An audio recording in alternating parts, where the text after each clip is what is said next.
China's most powerful computer was hacked for 6 months and nobody noticed. Now, how long, honestly, would it take you to notice if someone was slowly emptying your bank account? Not all at once. A few dollars here, a few dollars there. Weeks go by and, maybe even months go by, and then just one day you check your balance and it's gone. That is exactly what happened to China's most powerful computer. Except it was not money that was being stolen. It was missile blueprints, defense secrets, classified military files taken slowly, quietly for 6 months. And the part that should really bother every single person watching this is the method that they used to get in, because you probably use it yourself every single day. Now, hi everyone, I am Professor Dennis Kenny. I am Director of Programs at Excel Mind Cyber Institute. So stay with me, because what broke China's most powerful computer is sitting in your office right now as I speak. Let me show you what was actually broken into. So the National Supercomputing Center in Tianjin, China, opened in 2009, China's first of its kind. So think of it like a city's water supply. There's thousands of people, they depend on one source, they turn off the tap, and then everyone suffers. Compromise the source, everyone is at risk. More than 6,000 clients across China plug into this one building. Universities, defense contractors, aerospace companies, government agencies, they all run their most sensitive work here. Missile flight simulations, nuclear fusion modeling, fighter jet designs, weapons testing. And they do not build their own supercomputers. They rent time on this one, which means a hacker who breaks into this one building does not need to break into 6,000 organizations separately. No, just one door, everything behind it. So that is the target that Flaming China chose. Now, nobody really knows exactly who Flaming China is. Now, what we know is what they did. So on February 6th, 2026, they posted something on Telegram, a sample of files, documents that are marked secret in Chinese. So technical drawings, animated simulations, images of bombs, images of missiles, and then a price list, a limited preview of the stolen data, a few $1,000s in cryptocurrency, full access to the complete data set, hundreds of thousands of dollars. Now, multiple cybersecurity experts, they reviewed those samples independently. So Dakota Carey, a China-focused analyst at SentinelOne, one of the world's leading cybersecurity firms, looked at the files and said, they're exactly what I would expect to see from the supercomputing center. Not speculation, not guesswork, a trained expert reviewing the evidence and saying, yeah, this is real. And China's official response? Silence. Not a single public statement. When a government that controls every word in its media goes quiet, that silence says more than any press release ever could. Now, let me tell you exactly how much was taken, because the number, well, that sounds technical until you put it in human terms, okay? 10 petabytes.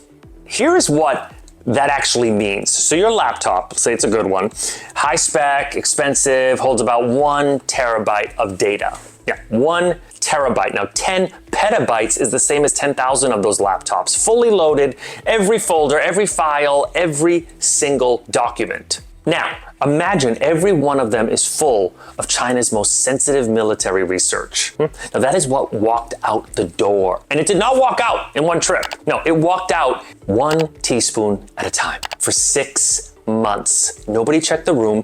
Nobody noticed the stack was, gradually getting smaller. So that is not just a technology failure. That is a governance failure. And the difference between those two things is exactly what this video is about.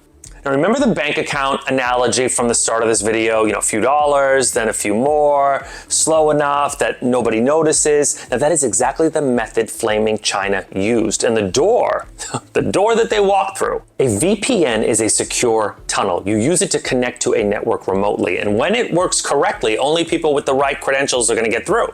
But someone at the Tianjin Center had their VPN credentials compromised, maybe phished, maybe stolen, maybe it was leaked.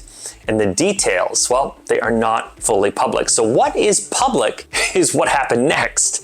Now, Flaming China, they walked through that tunnel, and then they did something that most hackers do not have the patience for. They slowed down. They deployed a botnet, a quiet network of automated programs that moved through the system like water through sand. Not rushing, not grabbing everything at once. No, pulling just a little from this server, a little from that server, slow enough to stay invisible. One little teaspoon at a time for 6 consecutive months. Now think about that bank account again, okay? If someone took $5 from your account every single day, you might not notice it for a few weeks. And by the time you checked your full balance, well, they would have already taken thousands. So this is not just a bank problem. No, that is a monitoring problem. That is a governance problem. And that problem, well, that has a name. Yes, it does. Now here is the part that makes this story truly alarming. China knew. No, not about blaming China specifically, but about the weakness. In fact, in 2021, just 5 years ago, a database holding the personal records of nearly 1 billion Chinese citizens was left completely open online. Not hacked, not broken into, no, just left open for over a year. And then in China's own 2025 National Security White Paper, the government wrote it down themselves. Stronger safeguards are needed across networks, data systems, and AI infrastructure. They knew the gaps existed. They put it in an official document, and then the Tianjin Supercomputing Center still got walked through with a compromised VPN. So here's the lesson that nobody wants to say out loud. Knowing about a problem is not the same as fixing it. Writing about a problem is not the same as solving it. A strategy document that is collecting dust on a shelf does not stop a botnet quietly emptying your servers. Now, only a working governance framework does that. Now, what I want to do is I want to step back for a moment because some of you are watching this and you're probably thinking, okay, good, China got hacked, not my problem.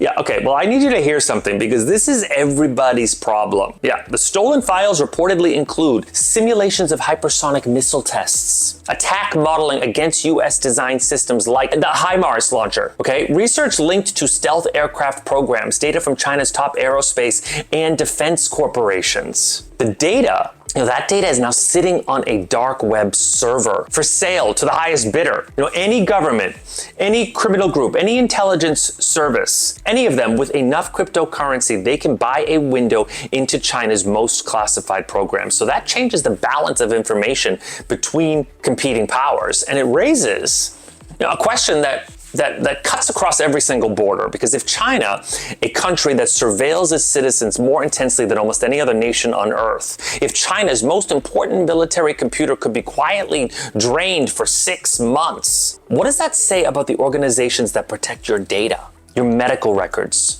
your financial records, your personal identity? The threat is not just nation states that are attacking nation states. The tools that flaming China used, like a compromised VPN, a patient botnet, 6 months of silence, they're available to anyone. Not only that, but for the price of a laptop and a dark web account. So what should have happened at the Tianjin Center? And more importantly, what should be happening in your organization right now? So there's 3 questions there. Every hospital, every bank, every government agency, every single business needs to be able to answer these 3 questions. Not one day, not eventually, right now. So question 1, what do you have? The NSCC serves 6,000 clients, missile data, defense simulations, nuclear research. And did anyone have a complete map of every sensitive file on those servers?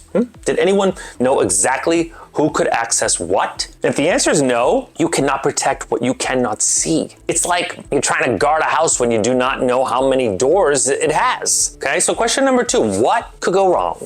A compromised VPN credential, a slow, quiet botnet draining data across multiple servers. These are not exotic threats. They are documented, well known, widely reported. Now, any security team sitting down and asking, how does someone get in here without us knowing, would have put the VPN on the list. It should have been monitored, tested, hardened. The door should have had a better lock.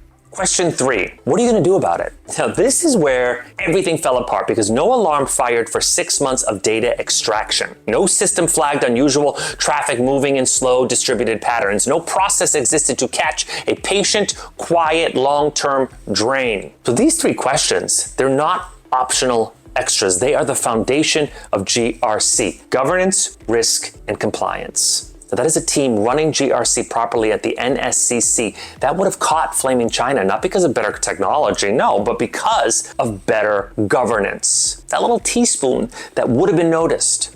Now, I know that some of you are still thinking, look, this is a China story. Well, let me show you why it's not. Now, this week, the same week that CNN broke the China supercomputer story, a hacker group called Shiny Hunters, they broke into Rockstar Games. So the company, that makes Grand Theft Auto, they did not hack Rockstar directly. What they did is they went through a third-party monitoring tool called Anodot.